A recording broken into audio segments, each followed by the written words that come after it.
हमने आज उन हीरोज को बुलाया है जो आपको इंस्पायर करते हैं। जी हाँ, आज हमारे साथ जुड़े हैं हमारे फौजी, बहुत ही बहादुर, बहुत ही जाबाज, और वो आपको सुनाएंगे कहानियां अपने फेवरेट हीरोज की। तो बहुत आदर सत्कार के साथ सबसे पहले मैं उन सबको स्टेज पर स्वागत करती हूँ। विंग कमांडर जेके पाठक जी, सर आपका बहुत बहुत स्वागत है। Thank you, thanks for calling me here. Thank you, sir. We also have General Vora with us. Thank you, sir. Thank you for joining us today. Thank you for having me here.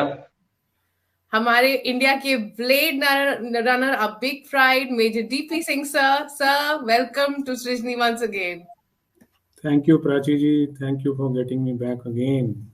Thank you. Thank you, sir. It's always an honor to have you here. Captain Uday, thank you so much for joining us, sir.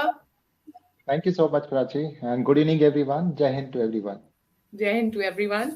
And then this is a surprise for me personally. I'm so happy because आज मेरे लिए दो heroes stage पर जुड़े जो मुझे बहुत inspire करते हैं। एक तो डीपी सर और एक मेरे पापा colonel Kaushal Chaturvedi. It's his debut today. I am really happy to have you here पापा। धन्यवाद आपका। और अब मैं रुख आगे करती हूँ उनकी तरफ, जो कि एक बहुत ही अमेजिंग काम कर रहे हैं। ऑफिसर्स ट्रेनिंग अकेडमी के कैप्टन उदय। ऑफिसर्स ट्रेनिंग अकेडमी इसलिए मैं बहुत गर्व से बोलती हूँ बिकॉज हम एनडीआई में से हम बहुत सारे अमेजिंग वेटरन्स की स्टोरी सुनते हैं। मेरे पापा was an adjutant in OTA and captain Uday comes from officers training academy Chennai. Uday ji के बारे में आपको बताऊंगी कि बहुत अलग अलग, कहते हैं ना, प्रतिभा के धनी, एकदम बहुत अच्छी कविताएं लिखते हैं इंग्लिश और हिंदी में। मार्च 2003 में ओटीए से पास आउट हुए थे। सिग्नल्स ज्वाइन किया था इन्होंने। नागपुर के हैं, तो नागपुर के मीठे संतरे जैसे होते हैं वैसी आवाज में आज हमें कुछ बहुत बढ़िया सुनाएंगे। इनको खाने का शौक है, घूमने का शौक है।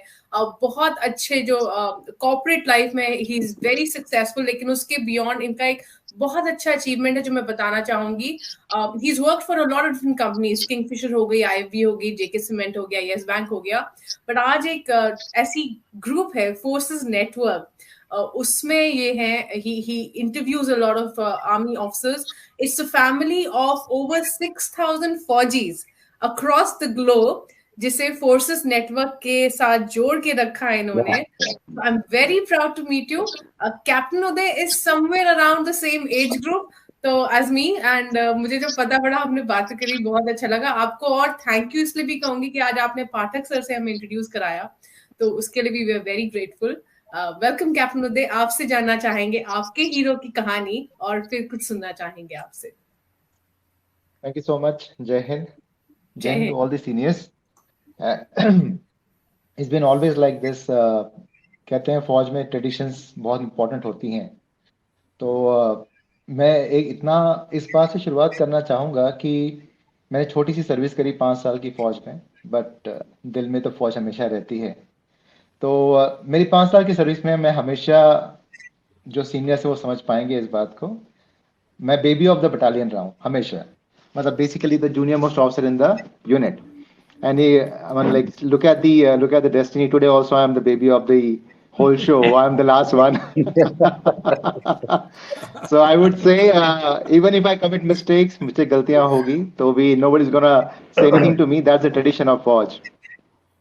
And with all your blessings, I would like to talk about. I am ready to come. You keep singing, I'll keep doing everything. Great, and thank you so much, Prachi, and I think you guys are doing a great job. बहुत मेहनत लगती है किसी भी चीज को organise करने में, इतना आसान नहीं होता। जो दिखता है उसके पीछे बहुत कुछ होता है, और जो बहुत कुछ होता है उसी में सब कुछ होता है। तो I think yes, it is very very great to see you all guys. And sir ने 3 देवियां कहा, मैं कहूँगा 4 देवियां हैं जो इस पूरी चीज के पीछे लगी हुई हैं, सृजनी के पीछे। Congratulations to all of you. Thank you sir. And जब प्राची से बात हुई तब इस पूरे इवेंट के बारे में बात हुई, and she kind of gave me okay without even asking me. That's a great confidence. And she asked me कि किसके ऊपर आप बात करना चाहेंगे। तो मैं कई सारे हमारे आज़ादी के बहुत सारे फ्रीडम फाइटर्स हैं। मैंने कहा अंदर से ऐसे आवाज़ आई कि let's try to find out about Chandrashekhar Azad, जिसके बारे में मुझे ज़्यादा कुछ पता नहीं था, जिनके बारे में जब मैंने पढ़ना शुरू किया तब मैंने रियलाइज किया कि जिस उम्र में इन लोगों ने देश के लिए अपनी जान दी, शायद उस उम्र में हम देश के बारे में सोचना शुरू करते हैं। चंद्रशेखर आज़ाद, भगत सिंह, ये लोग वो हैं जो इतनी कम उम्र में देश के लिए अपने को निछावर करके चल दिए। एंड टुडे इज लाइक ये जो हमारा इवेंट है, ये महोत्सव है, तो मैं अच्छी बात करना चाहूँगा और खुशी वाली बात ही करना चाहूँगा। And so I will start. आप सभी ने सुना होगा, लेकिन फिर भी मैं ज़रूर कहना चाहूँगा। और आप, मुझे पता है जब ये लाइन सुनेंगे तो आप सभी जो कहते हैं ना कि एक रोंगटे खड़े हो जाते हैं, वो वाली बात होगी। गलतियां मुझसे हो सकती हैं, मुझे माफ कीजिएगा। मैं शुरुआत करता हूँ। स्वागत है आपका। Thank you so much. सरफरोशी की तमन्ना अब हमारे दिल में है, देखना है जोर कितना बाजुए कातिल में है। राम प्रसाद बिस्मिल ने जब ये लिखा था, पता नहीं उम्र कितनी रही होगी उनकी। हम सोच भी नहीं सकते कि ऐसी भावनाएं और ऐसे शब्द इतने युवा के दिल में कैसे आ सकते हैं। बट यही होता है देश की आज़ादी का जुनून, और यही होता है देशभक्ति का जुनून। इसी कविता में से मैंने एक लाइन ली है, और this is dedicated to all the 4 ladies out here and to the commendable job you guys are doing. इसमें एक ही वर्ड है आप लोगों के लिए, लेकिन I am sure you are gonna like it. तो राम प्रसाद बिस्मिल की इसी कविता से 2 लाइनें मैंने ली हैं, और I am sure you gonna like it. ऐ शहीद मुल्को मिल्लत हम तेरे ऊपर निसार, ऐ शहीद मुल्को मिल्लत हम तेरे ऊपर निसार। अब तेरी हिम्मत का चर्चा, अब तेरी हिम्मत का चर्चा आज सजनी की महफिल में है। Thank you so Wow. Much. बहुत बढ़िया, बहुत बढ़िया। आई think this is a true Thank you so tribute to much. all you guys. Thank you. And Chandrashekhar Azad एक ऐसा नाम है जिनके बारे में नाम लेते ही आई डोंट नो, मतलब अंदर से ही कुछ झंझनाहट सी होती है। एक ऐसी शख्सियत, और जैसा मैंने जब उनके बारे में पढ़ना शुरू किया, मेरे रोंगटे खड़े हो गए कि मैं एक ऐसे इंसान के बारे में पढ़ रहा हूँ जिसने अपनी जिंदगी का मतलब एक ऐसा पड़ाव ही देखा जिसके बाद सही में हम जिंदगी जीते हैं। कई लोग हम 25 साल के बाद जिंदगी के बारे में सोचते हैं, प्रोफेशंस के बारे में सोचते हैं। ये ऐसे लोग हैं जिन्होंने उस समय तो खुद को निछावर कर दिया था। चंद्रशेखर आजाद के बारे में बोलने से पहले उनकी ये जो 2 लाइनें हैं, मैं उन्हीं से बात शुरू करना चाहूंगा। और मुझे पता है आप सभी इस लाइनों को सुन चुके होंगे, लेकिन इसके बिना उनके बारे में बात करना गलत होगा। चंद्रशेखर आजाद ने ये 2 लाइनें लिखी थी। अभी जिसका खून न खौला, खून नहीं वो पानी है। अभी जिसका खून न खौला, खून नहीं वो पानी है। जो देश के काम न आए वो बेकार जवानी है। ये थे चंद्रशेखर आजाद। क्या बात। जैसे मैंने कहा कि मैं उनकी उन्होंने मतलब कैसे वो शहीद हुए, इससे ज्यादा ही जानना जरूरी है। कि आज़ादी का महोत्सव है तो हमें अच्छी बातें जाननी चाहिए, खुशी वाली बातें जाननी चाहिए। तो मैं उनके बारे में आपसे 2 वाक़ये शेयर करूंगा जो बड़े ही इंटरेस्टिंग है, थोड़े से मज़ेदार हैं, और ऐसी चीज़ें हैं जो हमारे दिल में थोड़ी सी खुशी लाती हैं। 1921 की बात, नॉन कोऑपरेशन मूवमेंट, पूरा देश इसमें इन्वॉल्व था। चाहे कोई भी हो, जवान, बूढ़ा, बुजुर्ग, कोई भी हो, हर तरीके के लोग इसमें शामिल थे। उसी समय एक 15 साल का बच्चा भी इस आंदोलन में शामिल हुआ, और इस 15 साल के बच्चे को पकड़ लिया गया 20 दिसंबर को। उसके बाद इसे ले गए, 6 दिन रखा कैद में, और उसके बाद मजिस्ट्रेट साहब के सामने इनकी पेशगी हुई। तब क्या हुआ, ये थोड़ा काल्पनिक भी है जो मैंने लिखा है, बस 4 लाइनें हैं, but I am sure you will make the, आप इस बात को समझ पाएंगे जो मैंने लिखा है। तो जब उनको मजिस्ट्रेट के सामने ले जाया गया तो उस बात पे क्या हुआ और कैसे पेश किया जा सकता है उसकी कोशिश है। पूछा मजिस्ट्रेट ने क्या नाम है तेरा, पूछा मजिस्ट्रेट ने क्या नाम है तेरा, बड़ी आंखों से घूर कर, सीना चौड़ा करके नौजवान बोला, जुनू है सर पे आजादी का, आजाद हूं, आजाद था, आजाद रहूंगा, याद रख लो आज से आजाद नाम है मेरा। क्या बात। और ये वो दिन था जब चंद्रशेखर तिवारी चंद्रशेखर आजाद बने। इसी दिन से उनका नाम पूरे देश में चंद्रशेखर आजाद के नाम से मशहूर हुआ। And it's beyond our imagination कि हम इतने छोटे से बच्चे के मुख से इतनी बड़ी बात उस जगह सुने जहां पे ऐसी गुस्ताखी करने के बाद उन्हें क्या पनिशमेंट मिलेगी इसका उन्हें भी अंदाजा नहीं था। इसके बाद उन्हें पनिशमेंट मिली, वो अराउंड ऑलमोस्ट 2 साल जेल में रहे और उस दौरान काफी कुछ उन्होंने सहा। जैसे मैंने कहा, मैं अच्छी बातें कहना चाहूंगा। तो yes, it made him a brave person and that's where Chandrashekhar Azad was born. इसके बाद एक बहुत ही इंटरेस्टिंग चीज मुझे पढ़ने को मिली and I think this is so funny and मुझे नहीं लगता शहीदों के बारे में हम हमेशा यही बात करें कि वो शहीद हो गए।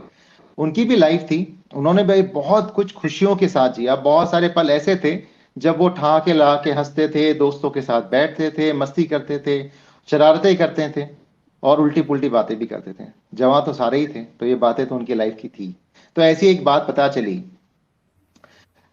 एक बहुत बड़े क्रांतिकारी रहे जिनका नाम हमें कई लोगों को शायद पता ना हो, जिनका नाम था मनमथ नाथ गुप्ता।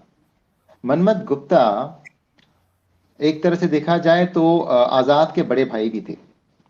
उन्होंने आजाद को, जो पार्टी थी हिंदुस्तान रिवोल्यूशनरी सोशलिस्ट पार्टी, जो उनकी जो पार्टी थी जो सारी इन चीजों को चलाती थी, हर आंदोलन को जो चलाते थे ये लोग, उसमें इन्होंने इनको इंट्रोड्यूस भी किया था।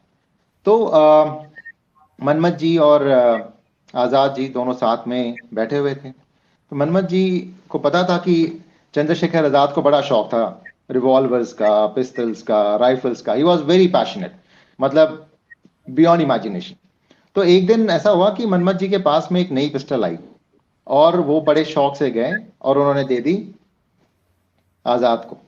आजाद के हाथ में पिस्टल आई और वो ऐसे निहारने लगे, पता नहीं उन्हें क्या मिल गया हो, जैसे बच्चे को खिलौना मिल जाता है। वो इतने मशगूल हो गए, उनको पता ही नहीं चला कि कब मैगजीन लगाई है, कब निकाली है, कुछ समझ नहीं आया। और मजाक मजाक में जैसे हम कई बार करते हैं कि एक दोस्त खड़ा हो जाता है पिस्टल लेके दूसरे दोस्त के सामने, तो उन्होंने पिस्टल ली और तान दी मनमथ जी के सामने। मनमथ जी उनसे सिर्फ 3 फीट की दूरी पे खड़े थे और मजाक में कहा, Manmath ji, I am gonna shoot you, मैं आपको शूट करने वाला हूं। इतना कहा, मनमथ जी कुछ कहते इससे पहले ट्रिगर दब चुका था और एक आवाज आई सू, और वो मनमथ जी के कान से बस 2 इंच दूर से निकल के पीछे वाली दीवार में गोली धंस चुकी थी। अब मजे की बात यह है कि आजाद को पता ही नहीं था कि चेंबर में गोली है और वो भूल गए थे कि इसमें गोली, और उन्होंने मजाक मजाक में पिस्टल तान दी थी और मनमथ जी कुछ कहते हैं इससे पहले गोली चल चुकी थी। लेकिन अब हुआ ये कि आजाद को ऐसा लगा कि भाई गोली तो लगी है मनमथ जी को और वो हो गए हैं थैंक यू, और वो रो पड़े और इतने जोर जोर से रोए जमीन पे लेट के कि मैंने तो मनमथ जी को मार दिया, ये हो गया। अब आप सोचो, मनमथ जी खड़े हैं और वो देख रहे हैं कि आजाद नीचे लेटे हुए रो रहे हैं। तो उन्होंने सारे दोस्तों को इकट्ठा किया, थोड़ी देर मजे लिए और उसके बाद उनको उठाया, बोले बेटा मैं तो जिंदा खड़ा हूं, मैं जिंदा हूं, चिंता मत करो। बड़ी मुश्किल से उन्होंने आजाद को संभाला और आप सोच सकते हैं ये सब उस समय की बात है जब वो 21-22 साल के नौजवान थे। एंड आई डोंट थिंक हमें ज्यादा मेच्योरिटी एक्सपेक्ट करनी चाहिए, उस समय तो कुछ भी हो सकता है। तो दोस्तों के बीच की बात थी और ये सब हुआ। बड़ी मुश्किल से मनमथ जी ने उनको पैसिफाई किया। मनमथ गुप्ता की कई सारी बुक्स लिखी गई हैं, I am trying to find them, मैंने अमेजोन पे ढूंढना शुरू किया लेकिन मुझे मिली नहीं। तो मनमथ जी के साथ ये हादसा हुआ। तो इसके ऊपर जब मैं पढ़ रहा था तो मेरे दिल में बस दो लाइनें आई और मैं अब वो 2 लाइनें आपके सामने पेश करना चाहूंगा। स्वागत है आपका।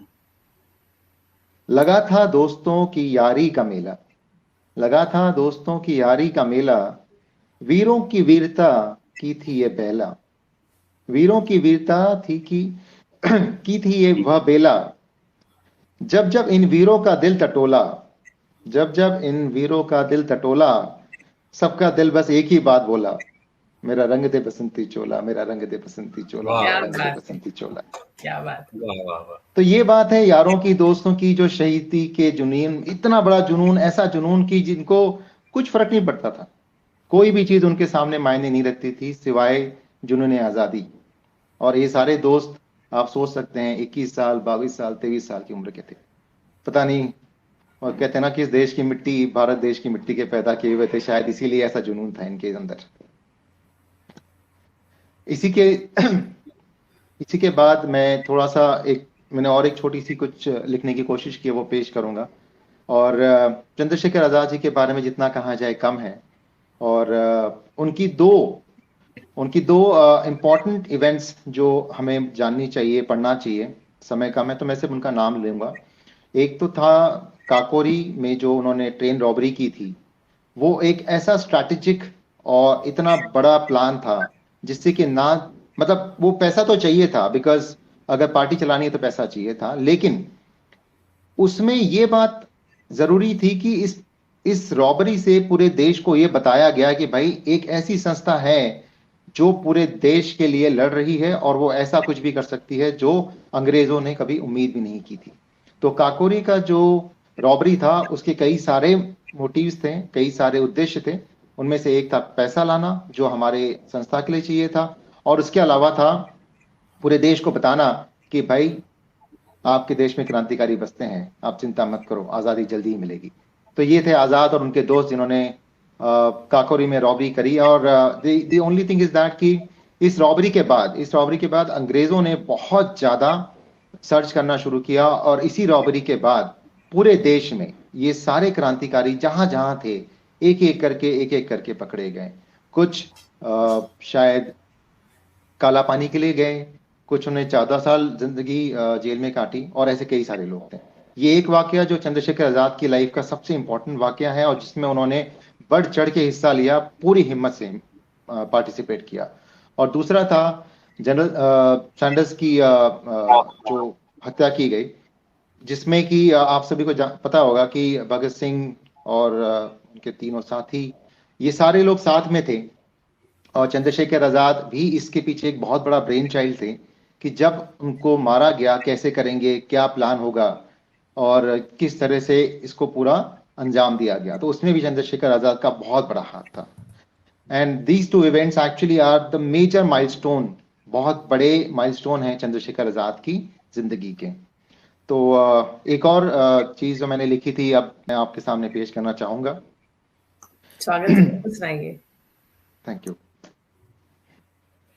आजादी के लिए लड़े थे, इरादे उनके चुनौतियों से बड़े थे। आजादी के लिए लड़े थे, इरादे उनके चुनौतियों से बड़े थे। देश करेंगे आजाद, देश करेंगे आजाद, बस इस मासूम सी जिद पे वो मतवाले अड़े थे। दुश्मन घात लगाए खड़े थे, पर नाम था उनका आजाद। दुश्मन घात लगाए खड़े थे, पर नाम था उनका आजाद। आजाद हैं, आजाद ही जिए थे, अंत समय जब आया तो आजाद हमारे आजाद ही रहे थे। Thank you so much. And as we come to the last one which I wrote, because this is a Mahotsav and this is an Amrit Mahotsav, so I just tried putting something together around this. With this, I would be closing my dedication and my tribute to the great revolutionary Chandrasekhar Azad. है आजादी का ये अमृत महोत्सव, है आजादी का ये अमृत महोत्सव, मना रहे हम सब ये उत्सव। जो रखे हम ऊंचे जज्बात, जो रखे हम ऊंचे जज्बात, और हमेशा देश की ही हो सबसे पहले बात, तो होगा असली उत्सव और तो सच में होगी खुशी की सौगात। तब समझ लेना ए दोस्त, तब समझ लेना ए मेरे दोस्त, देश हुआ सच में आजाद। तू भी आजाद, मैं भी आजाद, जिंदाबाद आजाद, जिंदाबाद आजाद, जिंदाबाद आजाद। जय हिंद की सेना। Thank you so much. बहुत ही बढ़िया, बहुत ही बढ़िया। Thank you so much. आपने आज हमें चंद्रशेखर आजाद से पुनः मिलाया और बहुत अच्छा लिखते हैं आप। मुझे बहुत अच्छा लग रहा है कि हम अपने हीरोज को सुन रहे हैं। मैं पुनः बहुत धन्यवाद देना चाहती हूँ आप सबका। आपने हमें आज पूरे लगातार 2.5 घंटे आप सब जुड़े रहे हैं, इसके लिए और पता ही नहीं चला, पता ही। बट आई थिंक टाइम जो होता है वो लाइफ में सबसे इम्पोर्टेंट चीज होता है हमारा, and nothing else matters as much as time. आपने ये टाइम दिया आज हमारे को सृजनी के पटल पर आकर, हमारे सब श्रोताओं से जुड़कर, तो उन सब की तरफ से मैं आपका बहुत धन्यवाद करती हूँ। General Bora sir, thank you so much for joining us. Wing commander Pathak sir, बहुत अच्छा लगा आप जुड़े आज. Major DP Singh sir, it was an honor to have you here. Captain Uday, I hope we continue to stay in touch, and I would love to know more about Forces Network and all the amazing work you're doing. Papa Colonel Kaushal Chaturvedi, thank you for your debut on Srijni. आपका video freeze हो गया है, but this is a nice picture to see with you smiling. और शिप्रा जी, ऐसे ही कहते हैं ना, 2 पहियों की जो गाड़ी होती है उसमें मेरा 7 का पहिया हमेशा बनने के लिए, इस गाड़ी को बढ़ाने के लिए थैंक यू सो मच. आप सबका बहुत धन्यवाद. जो श्रोता हमारे आज जुड़े इतने सारे, जिनके मैं नाम नहीं ले पाई, उन सबको तहे दिल से धन्यवाद करती हूँ, क्योंकि ये 2.5 घंटे जो थे खूबसूरत बनाए आपने अपना साथ हमें देकर. बहुत बहुत धन्यवाद, बहुत बहुत शुक्रिया. जय हिंद, जय हिंद जय हिंद के वीर. जय हिंद.